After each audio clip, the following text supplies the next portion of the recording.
আল্লাহ এতদিন আপনার হুকুম পালন করি নাই, আল্লাহ শয়তানের ওয়াসওয়াসায় পড়ে করছি গো, আপনি মাফ করে দেন।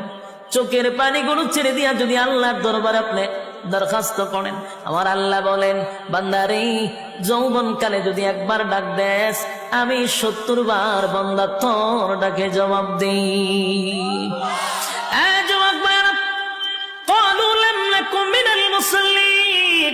যারা দুনিয়ার জমিনে মুসল্লি ছিল না তারাই তো জাহান্নামী, এক নম্বরে জাহান্নামে যাওয়ার কারণ। আল্লাহর নবী বলেন উম্মতেরারি, হাশরের মাঠে যদি হিসাব হয়, আউয়ালু মা ইউহাসাবু বিহিল আবদু ইয়াউমাল কিয়ামাতিস সালাহ, কিয়ামতের ময়দানে সর্বপ্রথম হিসাবটা হবে নামাজে। বলুন কিসের? 1 নম্বর হিসাব হবে নামাজ। অথচ আমাদের সমাজের মানুষ নামাজটাকে বড় অবহেলা করে। Likey